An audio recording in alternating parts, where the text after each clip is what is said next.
CUET 2026 का exam दे रहे हो और कंफ्यूजन है कि आखिर एवरेज स्टूडेंट्स जो हैं कौन से कॉलेजेस में अप्लाई कर सकते हैं। तो इस वीडियो में हम देखेंगे कि आप कौन से कॉलेजेस में अप्लाई कर सकते हैं, उनके कट ऑफ क्या होते हैं और भी बाकी बहुत सारे इन्फॉर्मेशन। तो लास्ट तक वीडियो में ज़रूर बने रहिएगा। आइए शुरू करते हैं। हेलो एवरीवन, मैं हूँ प्रतीक्षा और आज हम देखेंगे best CUET colleges for average students. अब CUET का जो स्कोरिंग सिस्टम होता है, पहले ये समझ लेते हैं। टोटल जो मार्किंग होती है वो होती है 1250 मार्क्स की।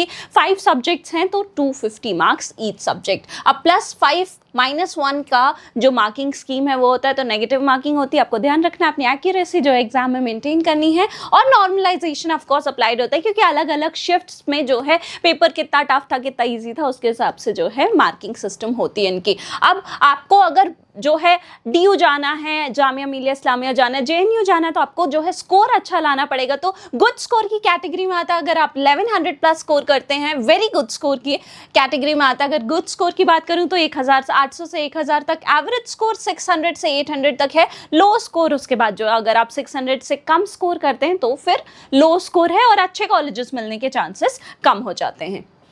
अब देखते हैं टॉप टियर कॉलेजेस की कट ऑफ्स क्या हैं। तो अगर आपको टियर 1 कॉलेज में जाना है तो जैसे DU हो गया, हिंदू कॉलेज, DU के सारी कॉलेजेस हो गए, lady Shri Ram women's college, Miranda house, Hansraj college. अगर आपको इन कॉलेजेस में जाना है तो आपको क्या करना है, 98 से 100 परसेंटाइल तक मार्क्स लाने हैं। तो टियर 1 कॉलेजेस में जाने के लिए 98-100 परसेंटाइल तक के मार्क्स लगेंगे। टियर 2 के कॉलेजेस में 85 to 97 परसेंटाइल मार्क्स आपको लाने पड़ेंगे। टियर 2 के कॉलेजेस में आ जाता है Banaras Hindu university, JNU, Jamia Millia Islamia, Ambedkar university.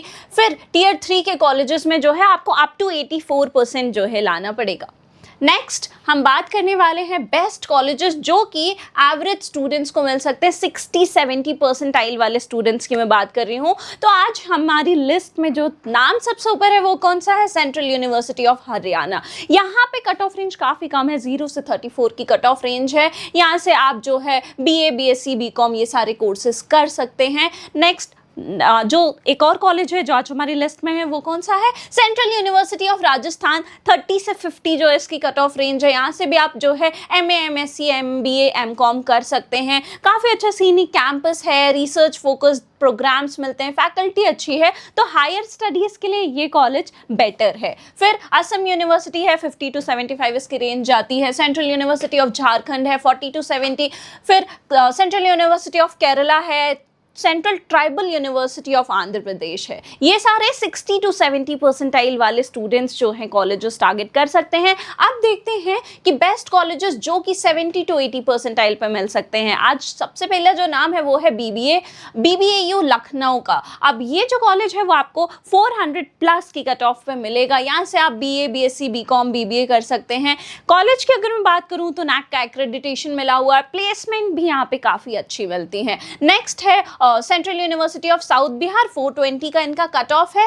काफ़ी तेज़ी से ये कॉलेज ग्रो हो रहा है PG कोर्सेज के लिए। नेक्स्ट है यूनिवर्सिटी ऑफ इलाहाबाद। यहाँ पे भी आपको जो है 400+ कट ऑफ लानी है, कट ऑफ क्लियर करनी है तो 400+ जो है यहाँ पे एडमिशन के लिए लगेंगे। उसके बाद जामिया मिलिया इस्लामिया हो गया, 480+। ये सेंट्रल यूनिवर्सिटी है, साथ ही साथ इनकी फ़ीस बहुत कम है। दिल्ली जैसी लोकेशन है तो आपको जोग्राफिकल एरिया का भी जो है बेनिफिट मिलता है, एक्सपोजर मिलता है। फिर सेंट्रल यूनिवर्सिटी ऑफ गुजरात है, 450 जो है इनकी कट ऑफ जाती है। मॉडर्न कैंपस है, अच्छा प्लेसमेंट है, PG कोर्सेज के लिए काफ़ी बेटर है। फिर लोअर टियर 3 DU जो कॉलेजेस हैं उनमें भी जाने के लिए आपको एटलीस्ट 700+ जो है स्कोर करना पड़ेगा। बाकी BA, BSc, BCom जो है आप यहाँ से कर सकते हैं। DU की जो रेपुटेशन है, जो ब्रांड वैल्यू है वो आपको मिलेगी। अब कोर्स वाइज अगर हम रेकमेंडेशन देखें तो अगर आर्ट्स और ह्यूमैनिटीज़ के स्टूडेंट्स और वो BA प्रोग्राम जो है ऑप्ट करना चाह रहे हैं, एंटर करना चाह रहे हैं, तो 600 से 750 मार्क्स आपको लाने होंगे। BA हिस्ट्री करना चाह रहे हैं तो 650 से 800 एंड सो ऑन जो है। सोशल वर्क हो गया 580 से 720। अब अगर आप साइंस के स्टूडेंट हैं और BSc करना चाहते हैं लाइफ साइंसेज में तो 650 से 800 तक मार्क्स लाने पड़ेंगे। BSc केमिस्ट्री में करनी है तो 680 से 820 मार्क्स, और सी एनवायरमेंटल साइंसेज में करना चाहते हैं तो 620 से 760 मार्क्स लाने पड़ेंगे। कॉमर्स की अगर मैं बात करूं तो बीकॉम प्रोग्राम के लिए आपको 700 से 850 मार्क्स लाने होंगे, बीबीए के लिए आपको 720 से 880 मार्क्स, बीए इकोनॉमिक्स के लिए आपको 750 टू 900 मार्क्स, और बीकॉम अगर आप करना चाहते हैं, बीकॉम ऑनर्स करना चाहते हैं तो 800 से 950 मार्क्स लाना पड़ेंगे। ये ऑप्शंस जो आप देख रहे हैं कॉमर्स में, इनमें कट ऑफ थोड़ी ज़्यादा है क्योंकि कंपटीशन जो है हाई रहता है, बेटर करियर पर्सपेक्टिव्स जो है आपको मिलते हैं। बाकी अगर आपको प्रोफेशनल कोर्सेज करने हैं तो आप जो है ऑप्ट कर सकते हैं, बीएड कर सकते हैं, ऑफकोर्स ये पीजी कोर्सेज हैं, 600 से 750 मार्क्स लाने हैं, बीए एलएलबी कर सकते हैं, सीयूईटी के थ्रू भी जो है आप लॉ कर सकते हैं, बीए एलएलबी ऑप्ट कर सकते हैं। यहाँ पे आपको 750 से 900 मार्क्स तक जो है स्कोर करने पड़ेंगे। ऑलराइट, अब देख लेते हैं प्लेसमेंट इनसाइट्स। तो अगर मैं प्लेसमेंट की बात करूँ, NIRF 2025 का डेटा है, सीयूजी रांची में आपको जो है 3.99 लाख तक का पैकेज मिल जाता है यूजी के कोर्सेज के लिए, बाकी 5 लाख तक का पीजी के कोर्सेज हैं। ये मैं आपको मीडियन सैलरी बता रही हूँ। फिर सीयूजी गुजरात में 4.83 है पीजी के कोर्सेज के लिए। सीयूजी एमबीए जो है अगर आप टारगेट कर रहे हैं तो मीडियन एमबीए जो पैकेज है वो 5 लाख तक का है। अब करियर पाथवेज क्या क्या होंगे? ऑफकोर्स आप जो है हायर स्टडीज में जा सकते हैं, गवर्नमेंट जॉब्स में जा सकते हैं, प्राइवेट सेक्टर्स में जा सकते हैं, साथ ही साथ टीचिंग ऑप्शंस भी जो है आपके लिए खुल जाते हैं। टॉप रिक्रूटर्स की अगर बात करें तो TCS, Wipro, axis bank, HDFC bank, Byju's, ये सब जो है आपको हायर कर सकते हैं। अब अगर मैं बात करूं कैटेगरी वाइज एडमिशन स्ट्रैटेजी की, तो अगर आप जनरल कैटेगरी से आते हैं तो आपका बेस कट ऑफ 100% तक जाएगा, OBC EWS से आते हैं तो 95% तक, SC से आते हैं तो 80% तक, और ST से आते हैं तो 75% तक जाएगा, 25% का रिलैक्सेशन होता है।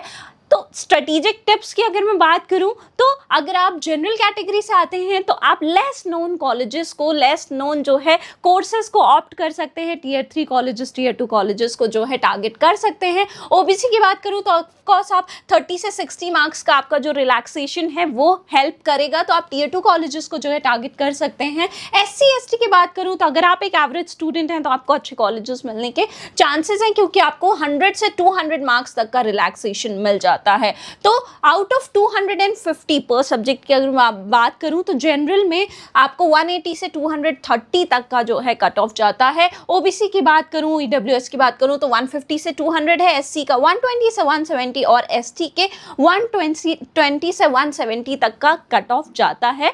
तो आपको इस हिसाब से जो है अपनी प्रेपरेशन करनी है। अब बात करते हैं कॉलेजेस सेलेक्ट आपको कैसे करने हैं। तो सबसे जो पहली इंपॉर्टेंट चीज़ है कि आपको अपना स्कोर जो है उसको रियलिस्टिकली एनालाइज करना है। फिर अपने लिए बैकअप ऑप्शंस ऑफकोर्स रखिए, 5-7 कॉलेजेस जो हैं उनको सॉर्ट आउट करके हमेशा ही रखिए। ज़रूरी नहीं है जो आपने एक कॉलेज सेलेक्ट किया उसमें ही आपको एडमिशन मिल जाए। फिर आपको लेस पॉपुलर कोर्सेज में जाना है, कंपटीशन कम होगा तो आपके चांसेस जो है ज़्यादा बढ़ जाएंगे। और सारे ही राउंड, जितने भी काउंसलिंग के राउंड्स हैं उन सबको आपको क्या करना है, सब में जो है आपको लास्ट राउंड तक जाना है सो दैट आप बेटर से बेटर कॉलेज में अपग्रेड के थ्रू पहुँच जाए। उसके बाद आपको जो है स्किल करना है, जो भी आपका वेटिंग पीरियड होता है ना उसमें आपको कोई ना कोई स्किल जो है सीख लेनी चाहिए सो दैट वो बाद में आपको हेल्प करेगी, आपकी प्रोफाइल को बेटर करेगी। और एक्रेडिटेशन ज़रूर करिए, NAAC का एक्रेडिटेशन, NIRF की रैंकिंग, इंफ्रास्ट्रक्चर, ये सारी चीज़ों को आपको ज़रूर कंसिडर करना है अगर आप क्वालिटी एजुकेशन खोज रहे हैं तो ये सारे वो टिप्स थे जो आप जो है as an average student opt कर सकते हैं अपनी रैंक पे बेटर से बेटर कॉलेज में जाने के लिए। कुछ ऑल्टरनेटिव पाथवेज हो सकते हैं जैसे कि आप स्टेट यूनिवर्सिटीज़ को ऑप्ट कर सकते हैं। कुछ जो है अदर एंट्रेंस एग्ज़ाम्स होते हैं जैसे कि IB मैट का एग्ज़ाम है, SMBISS का एग्ज़ाम है, NMIMS के लिए NPAT का एग्ज़ाम होता है। फिर गैप ईयर की स्ट्रैटेजी, आप अगर CUET के लिए प्रिपेयर कर रहे हैं, आपने गैप लिया है तो ऑफकोर्स आप रिग्रेसली प्रिपेयर करके 1 साल के बाद अभी एवरेज कॉलेजेस के ऑप्शन है, आपके लिए बेटर कॉलेजेस के ऑप्शन ऑफकोर्स खुल जाएंगे। प्राइवेट यूनिवर्सिटीज़ की बात करूं तो बहुत सारी प्राइवेट इंस्टीट्यूशंस हैं जो CUET के स्कोर को जो है एक्सेप्ट करते हैं, वहाँ पे आपको बेटर प्लेसमेंट रिकॉर्ड मिलेगा, बेटर जो है इंडस्ट्री में पार्टनरशिप मिलेगी। मेरिट बेस्ड एडमिशन्स होते हैं काफ़ी जगह, आप जो है अपनी 12th के मार्क्स के बेसिस पे डायरेक्ट एडमिशन ले सकते हैं, एंट्रेंस एग्जाम नहीं है, एडमिशन प्रोसेस काफ़ी क्विक होता है। साथ ही जो भी वेटिंग पीरियड आपको मिलता है एडमिशन्स के टाइम पे, उस टाइम टाइम पे अगर आप कुछ स्किल सर्टिफिकेशंस ले लें, जैसे डिजिटल मार्केटिंग, डेटा एनालिटिक्स, ये आपकी ही क्रेडिबिलिटी को जो है इंक्रीज करेगा। तो ये थे कुछ ऑल्टरनेटिव पाथवेज, बैकअप ऑप्शंस जो आपके लिए बेटर हो सकते हैं, आपके करियर के लिए बेटर हो सकते हैं। तो आप कौन सा ऑप्शन चूज करेंगे, आपके स्कोर के बेसिस पे आप कौन से कॉलेजेस में जाना चाहेंगे, कमेंट बॉक्स में हमें ज़रूर बताइए। और अगर वीडियो इन्फॉर्मेटिव लगी हो तो चैनल को सब्सक्राइब करिए, वीडियो को लाइक करिए और बेल आइकन दबाना ना भूलें। I hope you like this video. For more such videos, keep watching our channel. And do not forget to like, share and subscribe.